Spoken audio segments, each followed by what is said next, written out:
So guys, welcome back to my channel. Today I thought I'd do a very sort of personal issue to me, and that is my struggle with asthma. Now a lot of people think asthma is like, oh, it's asthma, like everyone has asthma. No, I don't know if you can hear my chest.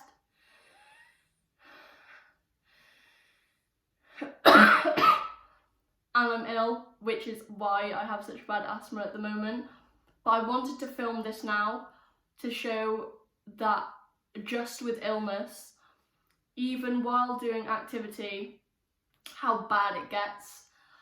I know multiple people who have asthma, and some people do have it a lot worse, I'm not gonna lie.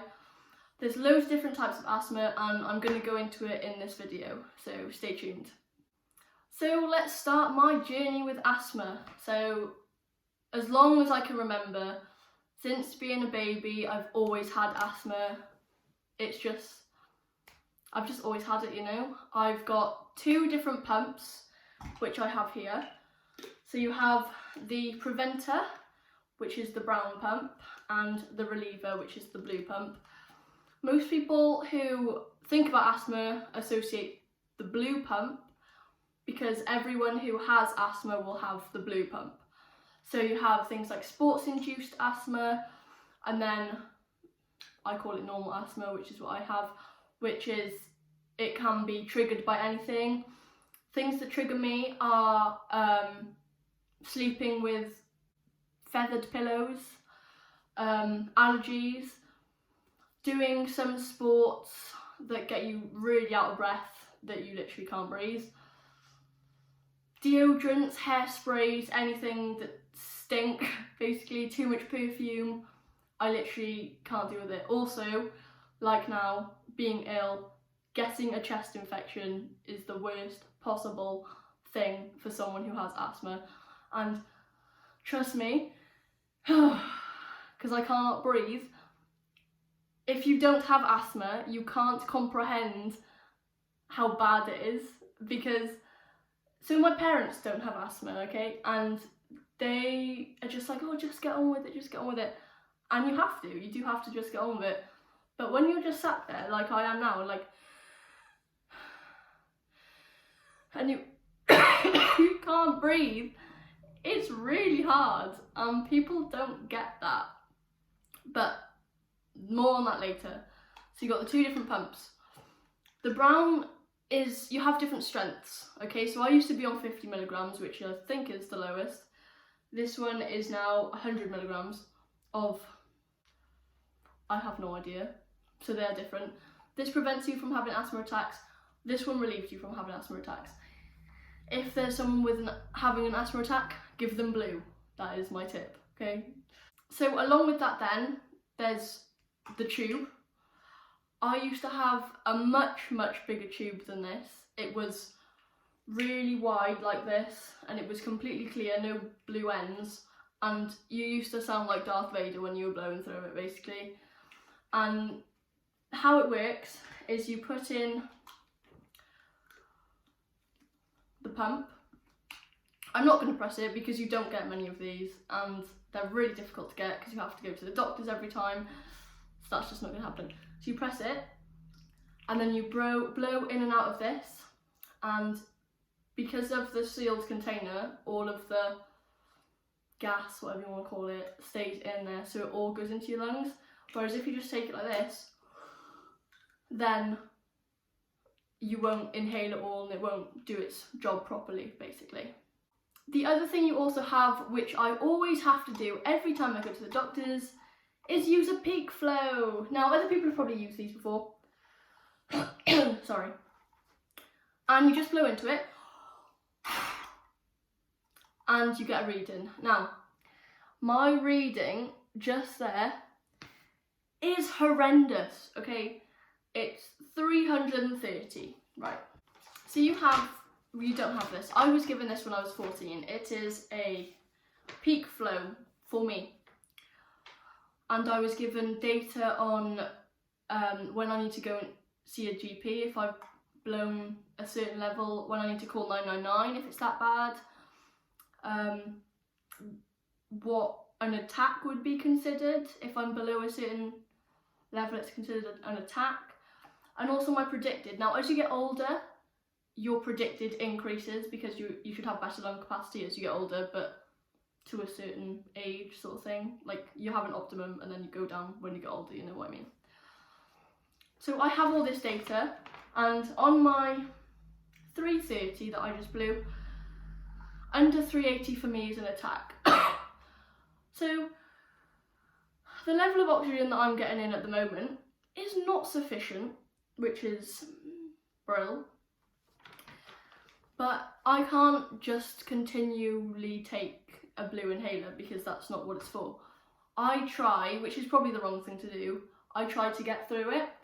So I'll sit down and I'll just breathe in and out and try and relax to get my breath back and to calm myself down, because you do just stress and you can't help it. But top tip for anyone with asthma that's, you know, struggling or suddenly, well, if you suddenly get an asthma attack, you need to take your inhaler, and if it's really bad, you need to go and see someone. But if you're just a little bit wheezy like me, just sit down, take a few breaths in and out, easy, calm down, and then hopefully you'll be happy as Larry. So I thought I'd tell you guys my worst asthma story. The one that I remember most. So I used to do lifeguards when I was younger, and I must have been, I think I was 10 at the time. And you know, where is it? When you take asthma pumps, you're meant to take them everywhere, basically, in case you get into a situation where you have an asthma attack and you need to take it.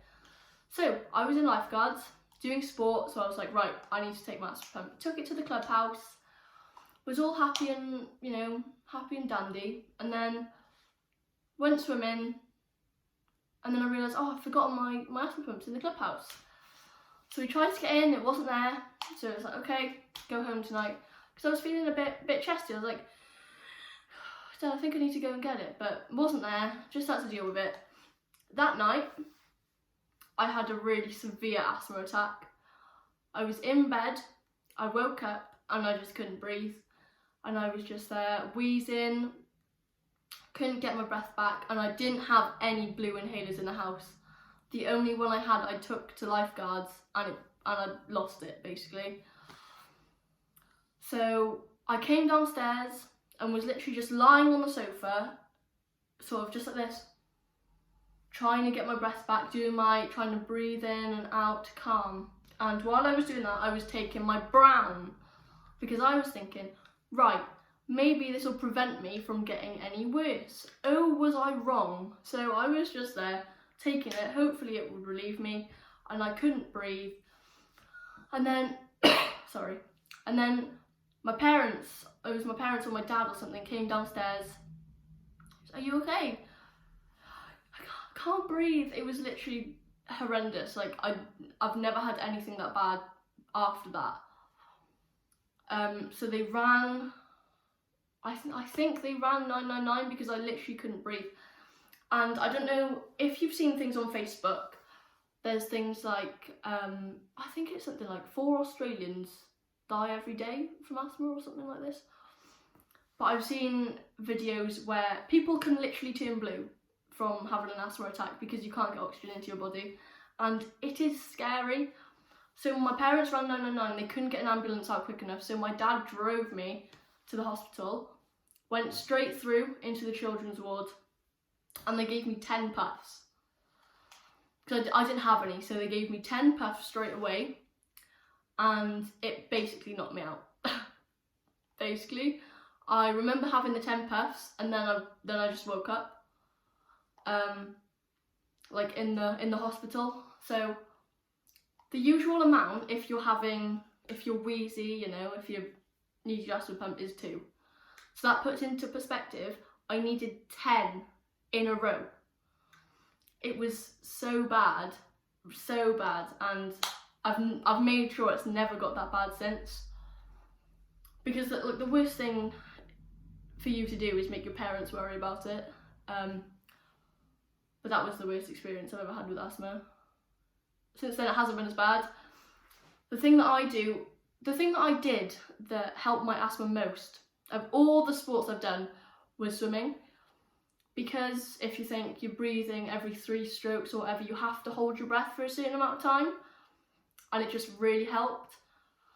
And during those 3 years that I swam, my asthma got so much better.